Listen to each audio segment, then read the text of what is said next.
The pressure relief valve is one of the most important types of safety valves. This type of valve sets a limit on the rise of pressure within a hydraulic line. In normal operations, the valve is closed and no fluid passes through. But if the pressure in the line exceeds the limit, the valve opens to relieve the pressure. This protects expensive machinery such as motors, pumps, and actuators from becoming damaged from high pressure. Without a relief valve, pressure can continue to grow until another component fails and pressure is released. Pressure relief valves fall into two categories: direct acting or pilot operated.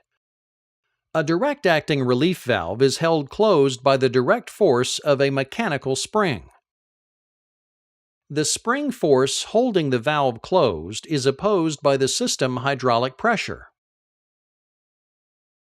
The cracking pressure is the minimum pressure at which the valve will begin to open. This pressure is set by changing the tension in the spring using an adjusting nut or knob.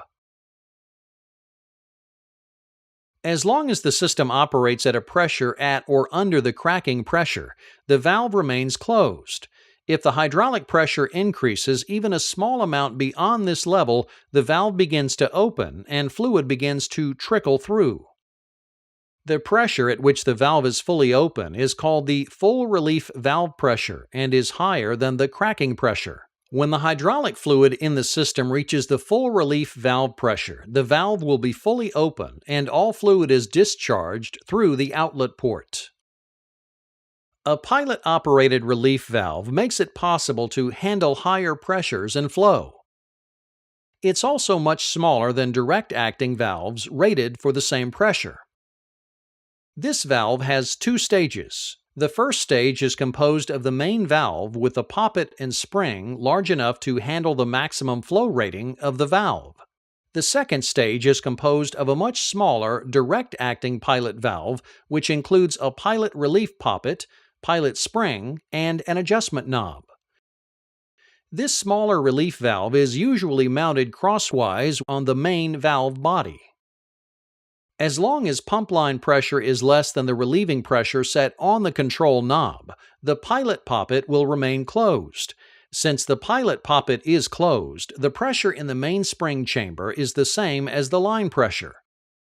Since these pressures are equal, there is no pressure drop from one side to the other, and the main poppet also remains closed.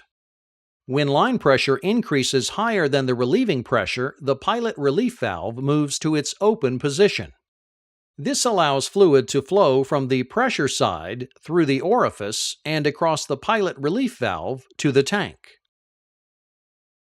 Once the pilot valve is open, there is now a pressure drop across the main valve poppet with a higher pressure on the pump line side. This causes the main poppet to move, allowing full flow through the relief valve.